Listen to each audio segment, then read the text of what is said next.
Narito na naman ang mainit na balita mula sa mundo ng politika. Isang nakakagimbal na revelasyon ng ibinunyag ni Atty. Salvador Panelo. May pasabog umano siya tungkol sa di umano'y maitim na plano ni naunang ginang Lizato Nasmags at House Speaker Martin Tambaloslos Romualdez. Ano nga ba ang katotohanan sa likod ng mga aligasyong ito? Sa isang panayam kahapon, matapang na nagsalita si Atty. Panelo tungkol sa umano'y lihim na pagkilos ng ilang mataas na opisyal ng gobyerno para palawigin ang kapangyarihan sa 2028 elections. Ayon sa kanya, may mga planong isinusulong sa likod ng publiko. Kabilang na raw dito ang pagbabago sa ilang batas para sa pansariling interes. Binanggit ni Panelo na hindi umano ito haka-haka lamang, kundi may mga dokumentong hawak siya na magpapatunay sa mga lihim na pagpupulong at transaksyon. Hindi pa niya ito inilalantad sa publiko, ngunit nagbabala siyang ilalabas ito sa tamang panahon. Samantala, tahimik pa rin ang kapo ni Ginang Marcos at Romualdez sa naturang issue. Ano kaya ang magiging tugon ng Malacanang sa mga maanghang na pahayag ni Atty. Panelo? Totoo nga ba ang mga binunyag niya o isa lamang itong taktika para sa darating na halalan? Abangan ang mga susunod na kabanata. At yan nga ang mga balitang ating pagkakatutukan, at kung bago ka pa lamang sa aking channel ay huwag kakalimutan mag-like, share, and subscribe para updated ka sa aming mga bagong balita dito sa Tatak Pinas.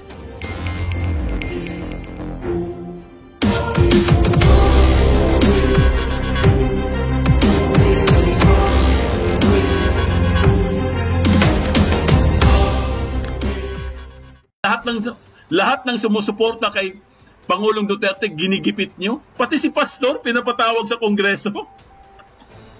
Anong gagawin niya doon? Ang gulo nyo, ang labo nyo. Alam nyo, Kamara, ang labo nyo. Unang-una, ang pinag-uusapan lang naman natin dito, yung 1.8 billion na di umano'y ginastos eh. Bakit napunta na po tayo kay Pastor Kibuloy, mga kaibigan? Next week po pinapatawag po si Pastor Kibuloy. Next week po yan. Abangan natin. Ito po, panoorin po natin si Atty. Panelo. Ang nagiging layunin. Bakit? Ano ba talaga ang layunin? Kasi kung ang nagiging basis lamang ng original na investigasyon ay upang panagutin ang mga program host dahil sa maling distribution o pagpapahayag ng mga fake news and false information, kaya dapat nakapokuso doon sa mga taong gumawa ng paninira o pagkakalam ng mali o ng kasinungalingan, hindi yun ang nangyayari. Pinarusahan na nga nila. Karoon na ng citation of contempt. Dapat tapos na yun. Pero bakit? Pati itong franchise ng SMNI, itong korporasyon na Suara Sub Media Corporation, kinakalkal na walang kinalaman. Itong si Pastor Apollo Sigiloy. Bakit? Iniimbitahan. Nagtatanong lang tayo, ano ba talaga? Bakit?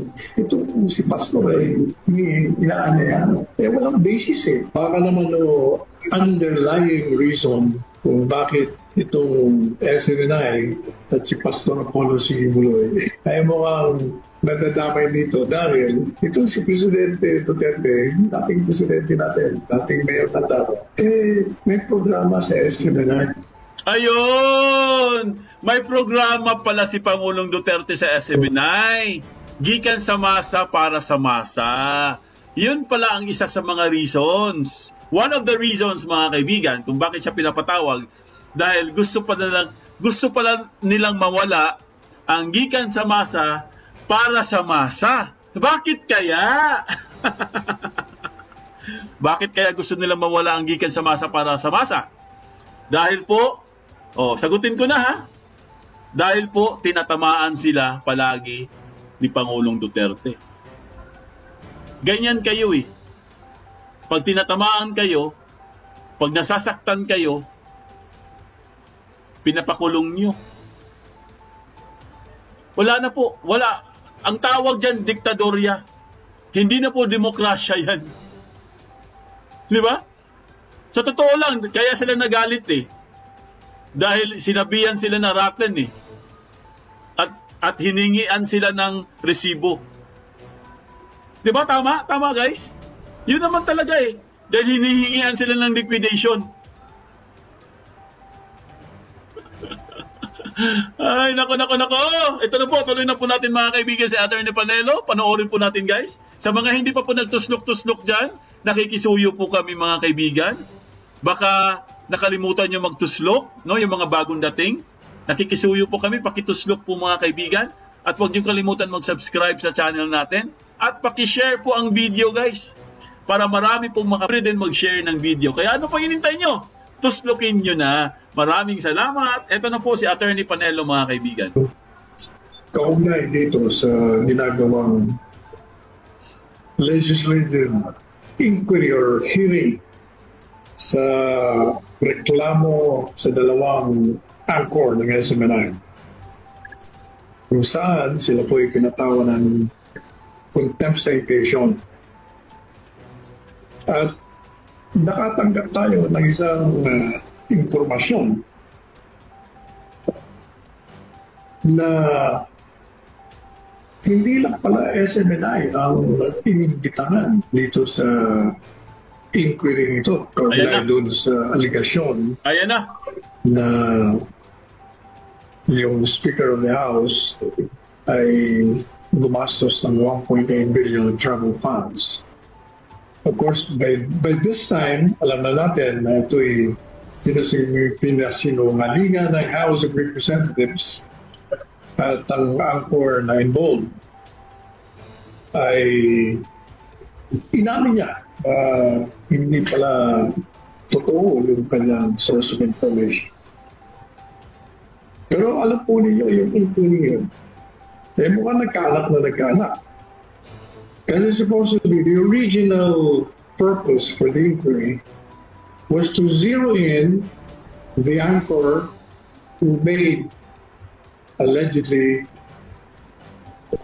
a false information. Kumbaga, fake news. At yun po ang pinag-usapan doon. Dalawang hearing sila. Pero lumalabas ngayon na hindi lamang pala yung anchor. Sapagkat pati yung SMNI ay sinumpi na rin nila yung mga opisyalis nito. And yung latest, sapagkat tumarap naman doon yung mga authorized representative ng SMNI, parang sa Lunes, sa ngayon dito sa informasyon na nakuha natin, at dokumentado naman to, Xerox copy, but I suppose this is coming from the House of Representatives. Somebody sent us this summons or invitation na humarap ang Pastor Apollo C. Kibuloy na perceived to be the owner ng SMNI. Ang nakalagay po sa imbitasyon ay dahil daw po sa dalawang resolusyon na inihain ng kongresista dyan sa Kamara ng Representante ay kailangan humarap ang mga dating opisyal at pangkasalukuyang mga opisyales ng Suera Sig Media Corporation. At ang tinutukoy po nating dalawang resolution, babasahin natin. Resolution entitled number 0230. Pag salamin mo tayo, ito po ating salamin ay graded to graded. Hindi natin nadala yung ating clear glass, but it's anyway, graded yan. Yung mata ko nakikita nyo naman. Nakalagay po ay resolution condemning the fake news peddling and basis red tagging of individuals, groups, and organizations by the Sunshine Media Network International, or SMNI, thereby endangering their lives and democratic rights, and urging the National Telecommunications Commission to apprise the House of Representatives of the status of the complaints against SMNI pending before it. Teka, gawin natin yung wikang Pilipino. Ito na pong resolution na ito na kinukuntina ang hindi makatotoong balita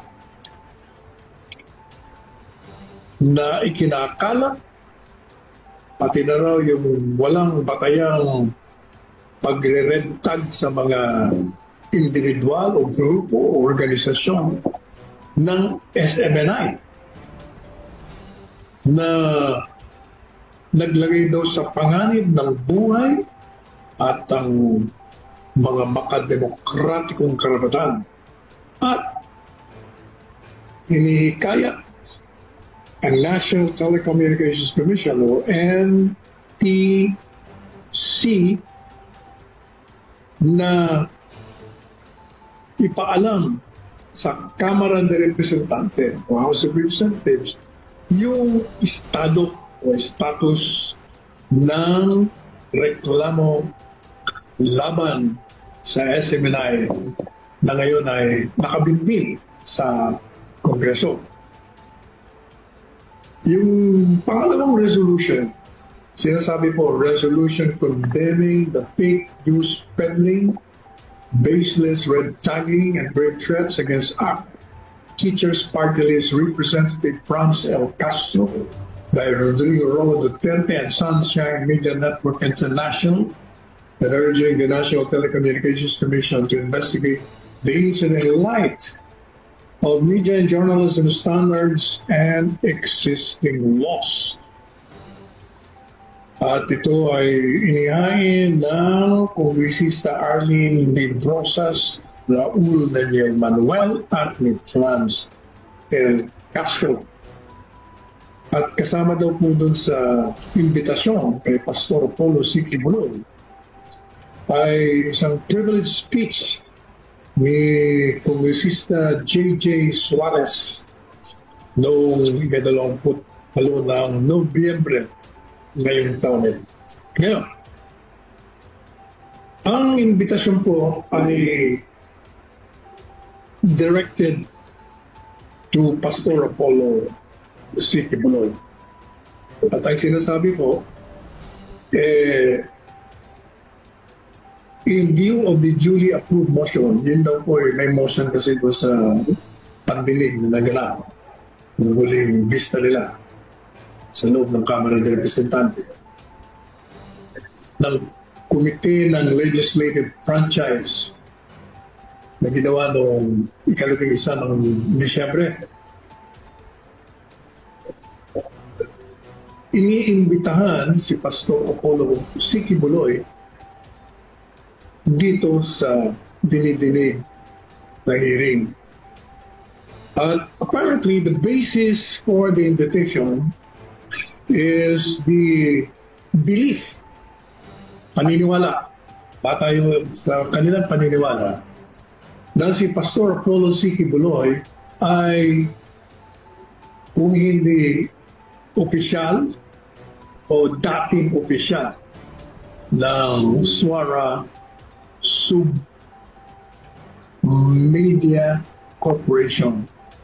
At sinuri natin ang status ni Pastor Apollo C. Kibuloy sa SMNI. Mukhang lumalabas dyan po sa records ng SEC or Securities and Exchange Commission, hindi lumalabas ang kanyang pangalan bilang opisyal nitong korporasyon na binabanggit. Whether ito ay yung SWARA Sub-Media Corporation or yung SMNI. Hindi po siya opisyal ngayon at hindi rin siya dating opisyal. Ang tanong ko ngayon, anong magiging batayan ng pag-aanyaya kay Pastor Apollo C. Kibuloy na humarap doon? Kung hindi siya opisyal at ang pag-uusapan ay kaugnay doon sa mga resolutions na binasa natin sa inyo, anong kinalaman niya? Anong alam niya sa mga aktibidades nitong SMNI? Hindi pala siya opisyal. whether past or present. Anong nalalaman niya dito sa sinasabi fake news peddling and baseless red tagging of individuals or groups? Ganon din dito sa isang resolution, kaugnay naman sa red tagging, news peddling, and grave threats laban sa Party List Act na di umano ay pinahayag ng dating Presidente Rodrigo Roa Duterte at ng Sunshine Media Network International or SMNI. Kung hindi naman pala siya opisyal, whether present or currently, I cannot see the basis for the invitation. Kaya, paano po tayo ngayon? Batayan. Hindi ka miyembro ng SMNI. Hindi ka opisyal, lalo na kung hindi ka opisyal. Anong kinalaman mo sa mga programang nagiging batayan ng reklamo laban dito sa mga nagbo-broadcast? So walang basis. Lalong-lalo na kung matatanda mo ninyo, meron isang kaso na ibinaba ang Korte Suprema. Kaugnay doon sa pharmacy. Natatandaan nyo, meron silang siniting contempt doon ng dalawa, kinulong nila. Kaya sabi ng Korte Suprema, merong pag-aabuso sa kapangyarihan ng power contempt. Kasi, nagbigay sila ng mga guidelines no, na yung House Committee, yung Kongreso, habang totoo, in-aid of legislation, sila yung mga kapatawag ng mga resource person, magtatanong para sa maaring palukalang batas na ipapasa nila. Kinakailangan yung mga tanong mo doon sa kanila kasi ang nagiging problema ho, number one, pag tinanong yung resource person, yung naimbita, at hindi nila nagustuhan ang sagot doon sa gusto nilang marinig, gagalit sila at isa-cite kayo yung content. Kung ikaw naman ay tinatanong, kung meron kang isang balita na ipinahayag sa programa mo at tinanong ka, sinong source mo? At hindi mo sabihin, abay, ayaw din nila yun. At isa-cite, yun na nga ang nangyari dito kay Eric. Kaya siya kinontent, dahil niya raw sabihin. Habang totoo na mayroong batas ng libel laws na dapat nga yung libel law pag-apply dito sa kay kasi ang aligasyon ay dissemination of false information. Ibig sabihin, yung subject ng yung ibinabalita at kinukomentaryo, kung tao man ito ay sinisiraan mo kasi kinakalat mo yung maling balita sa kanya. At alam natin, sa ilalim ng batas ng libelo, yan ay isang krimen. Dapat yun nga ipinahingila. Pangalawa, meron ng batas, Soto Law, nagsasabi na protektado ang mga periodista, broadcasters, at ang sino pa mang media practitioner na hindi mauobliga na sabihin kung saan nila nakuha ang kanilang balita o impormasyon. O yan ang depensa. Ang naging problema dito sa kaso nito, habang ang pinaka-original na layunin ay tukuyin at panagutin ang nagbigay ng false information na si Eric. Mukhang ito yung nanganak ng nanganak. Pati yung SMNI na walang kinalaman, may network, walang kinalaman, pinatawag. At ngayon ay kinakalkal ang record nito kaugnay sa kung sino ang nagmamayari, sino ang merong mga shares, sino ang mga opisyalis. Madali sabi, gusto nila buksan ang binubulat-lat nila ang libro. Hanggang, eto ngayon, nakarating sa pagtawag nila kay Pastor Apollo Sigibuloy. Alam naman nating lahat na si Pastor Apollo Sigibuloy, siya po ang dati kasi retirado nito, dating executive bishop ang tawag doon. Kaya hindi natin maintindihan bakit pinupunteriya.